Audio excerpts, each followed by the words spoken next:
आज का वचन।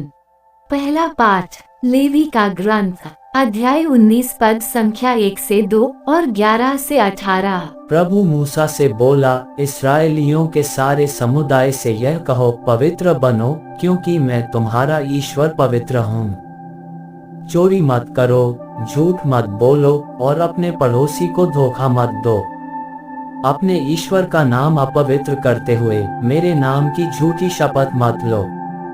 मैं प्रभु हूँ। तुम न तो अपने पड़ोसी का शोषण करो और न उसके साथ किसी प्रकार का अन्याय। अपने दैनिक मजदूर का वेतन दूसरे दिन तक अपने पास मत रखो।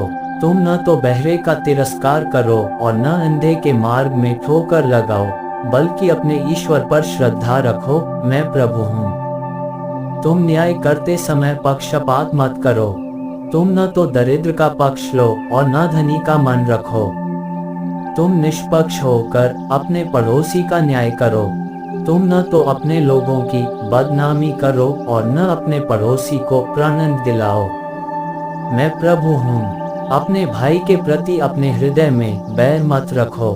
यदि तुम्हारा पड़ोसी कोई अपराध करे तो उसे डांटो, नहीं तो तुम उसके पाप के भागी बनोगे। तुम न तो बदला लोगे और न अपने देश भाइयों से मनमुटाव रखोगे। तुम अपने पड़ोसी को अपने समान प्यार करो। मैं प्रभु हूँ। यह प्रभु की वाणी है।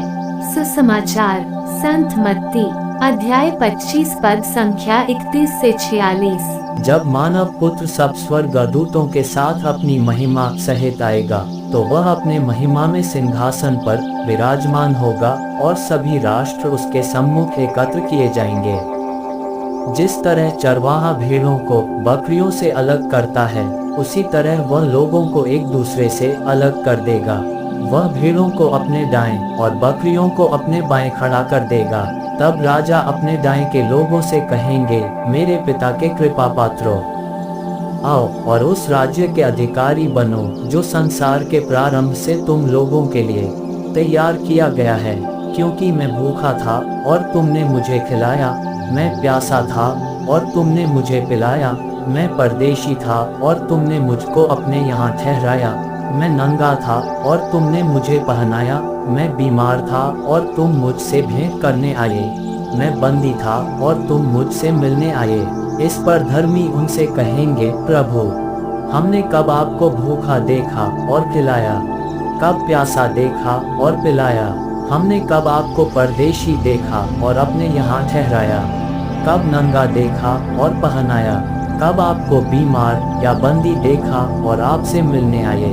राजा उन्हें यह उत्तर देंगे, मैं तुम लोगों से यह कहता हूँ, तुमने मेरे इन भाइयों में से किसी एक के लिए, चाहे वह कितना ही छोटा क्यों न हो, जो कुछ किया वो तुमने मेरे लिए ही किया। तब वे अपने बाएं के लोगों से कहेंगे, शापित हो, मुझसे दूर हट जाओ, उस अनंत आग में जाओ जो शैतान और उसके दूतों के लिए तैयार की गई है। क्योंकि मैं भूखा था और तुम लोगों ने मुझे नहीं खिलाया, मैं प्यासा था और तुमने मुझे नहीं पिलाया, मैं परदेशी था और तुमने मुझे अपने यहाँ नहीं ठहराया, मैं नंगा था और तुमने मुझे नहीं पहनाया, मैं बीमार और बंदी था और तुम मुझसे नहीं मिलने आए। इस पर वे भी उनसे पूछेंगे, प्रभु, हमने कब आपको भूखा, प्यासा, परदेशी, नंगा, बीमार या बंदी देखा और आपकी सेवा नहीं की? तब राजा उन्हें उत्तर देंगे, मैं तुम लोगों से यह कहता हूँ, जो कुछ तुमने मेरे छोटे से छोटे भाइयों में से किसी एक के लिए नहीं किया, वह तुमने मेरे लिए भी नहीं किया। और ये अनंत दंड भोगने जाएंगे, परंतु धर्मी अनंत जीवन में प्रवेश करेंगे। यह प्रभु का पवित्र सुसमाचार है। आमीन। आज का चिंतन। यीशु के जीवन काल में बहुतों ने यीशु में ईश्वर को नहीं पहचाना। ईश्वर के कार्यों को क्रियान्वित करने के लिए अति साधारण प्रतीत हुए, इसलिए तो नाज़रेथ के लोगों ने भी अपनी प्रतिक्रिया जाहिर की, क्या ये बड़ाई का बेटा नहीं है? और क्या इनके भाई, माता और इसकी बहनें हमारे साथ नहीं हैं? यीशु रोमियों के द्वारा क्रूसित कर दिए जाने के बाद लोग निश्चय ही आश्वासित हो गए कि ईश्वर उनके द्वारा तो अवश्य ही मनुष्यों से मुलाकात करने आए हैं। कैसे एक कलंकित अपराधी के शरीर में निवास करेंगे।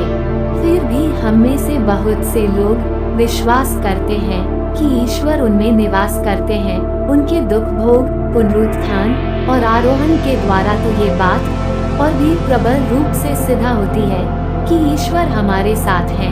पर वास्तविकता तो यह है कि आज भी ईश्वर के उपस्थिति की समझ हमारे पास नहीं है, क्योंकि ये आश्चर्यजनक रूप से सांकेतिक रूप में नहीं बल्कि कमजोरियों और उनकी आवश्यकताओं पर प्रदर्शित होती है।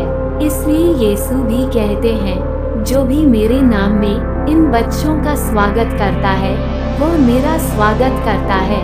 दूसरों की परिस्थितियों में हम पवित्रता की झलक को बड़ी ही गहराई से प्राप्त करते हैं। आमीन।